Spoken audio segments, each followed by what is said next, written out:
something everybody appreciates in you, and that you really just, can get to know everybody and get to, make everybody laugh and smile and, teach also. And it's something I've admired from day one. I thought, I don't really remember like the first exact time that we met, but I think our relationship really grew starting in Poland, with your ability to just lead the group. You and Yitz such a, it was just very emotional, very strong, inspirational trip. And I remember just one of the funny stories that we had in Poland was on Saturday night, Motzei Shabbos, when we were going back to the hotel.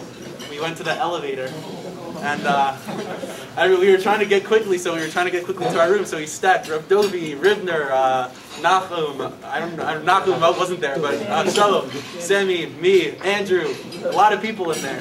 So we were about to go up to the rooms, and then all of a sudden, we just stopped. Our chests were at the floor where the elevator bottom was supposed to be.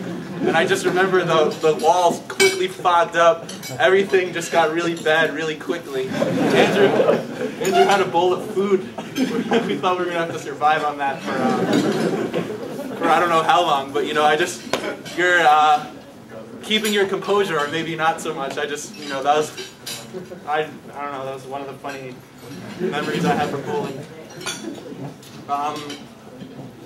Also, earlier this year, about a month or two ago, I remember the Hank Bacharim had Shabbaton for Rabbi Statsky, and you graciously opened up your home to us. I mean, I don't know, like, when you weren't home, but you just let us use it, for Hank guys. I guess it worked out in the end, but, thank you very much for that. It was very gracious of you. And overall, just want to thank you for an amazing year. I know you're not going to be here with us as much next year, but you're going to, take on a new job teaching in high school. We wish you much luck with that.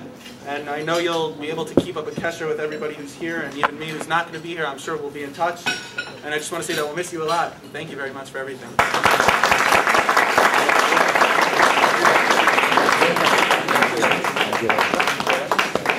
Okay, we'd like to call upon Benji Wexler.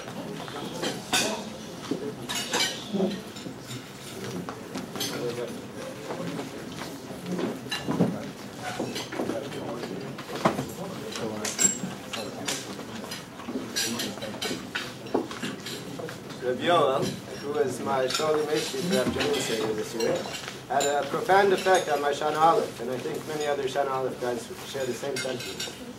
Whether it was discussing ways to better utilize afternoon Seder, or just having a friendly chat, he was very approachable and happy to talk anytime all throughout the year. Not only was he helping in yeshiva all the time, but outside too. Rav Yoel, together with his wife, were always having guys over from yeshiva for meals. I myself ate at their house on Rosh Hashanah, and when they hosted my entire shir for a Shalosh Shudas meal. We had some great moments together this year, such as when we danced together for 3 hours at the Yom Yerushalayim flag parade, which he's attended for the past 7 years. And during the Purim Suda, when we had a very loud emotional conversation in which there's much crying and hugging, and I don't really know what we talked about, but I'm sure it's all very thoughtful and meaningful. While getting to know Rav Yoel, I learned about his amazing life story and how he came to Israel, made Aliyah, and served in the IDF through Hezder at Hakotel. After staying an additional 2 years here as a Sholem Eshi, he's now moving on to study at Kollel Eretz Chemda, where he will be greatly missed. On behalf of everyone, we'd like to thank Rav Yoel for his years spent at Hakotel, and we wish him and his wife much hatzlacha in the future.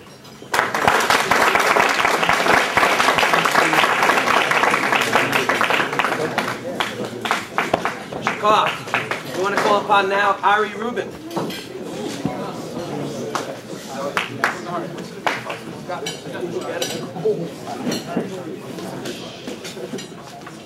Okay, so,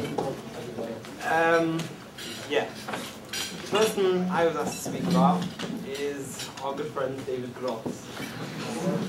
And I can say that for everyone, not just the boys of Rakadashe, he's been an influence, an example, a role model. I just want to speak about when we first met David for the first time. And how it's progressed and how we've become the best of friends, I think. Yeah, when you first meet David, he's not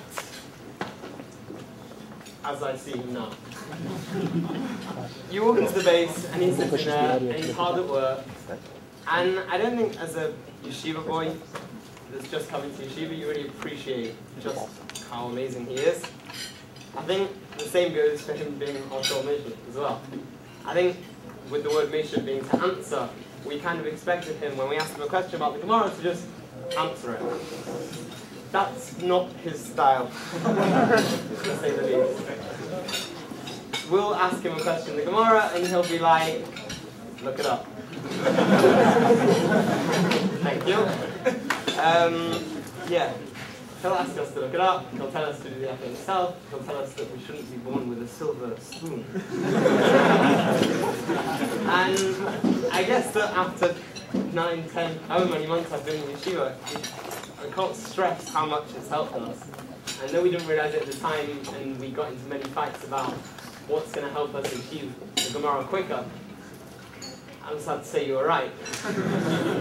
And yeah, it's just been the most amazing year. I've had the privilege of sitting next to you in morning Seder, which has been raised for both of us. And yeah, thank you very much for everything, for the pre-share, for our Igrot Moshe, Chaburas, just everything. It's just been the most amazing year. Thank you very, very much.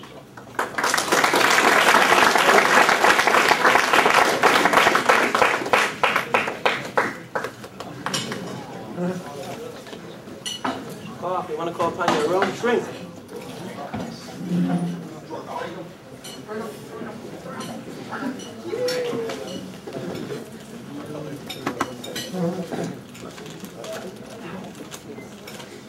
All right. The man I'm about to keep praise upon is someone I believe we can all look up to, both physically and spiritually. His name is Michael Branwan. First got to know him this year. He was my night shitter, Meshiv, and back when I was a law school, first in yeshiva, he was kind of like that guy I could turn to at first. He was, I'd say, a big brother role, not the 1984 kind, the comforting time.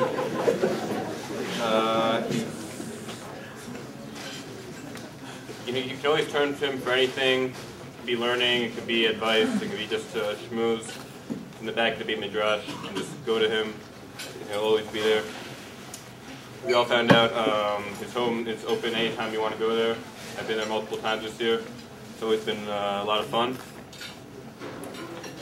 And he's basically been, like I said, the quintessential guy, the big brother. You can just turn to him anytime.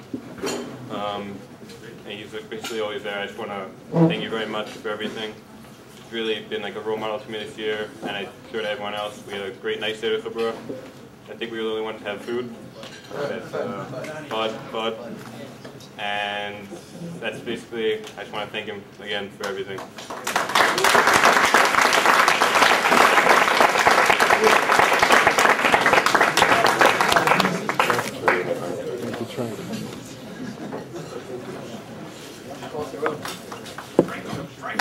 Thank you to your own. We want to call upon now Josh Blickman.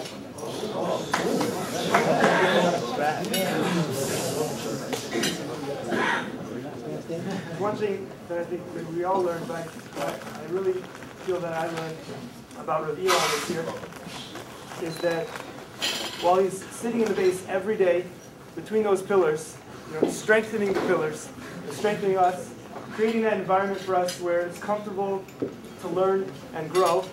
So he's exemplifying this pure, vivid love of Torah and Avodat Hashem, and we get to see how it really overflows into everything else he does.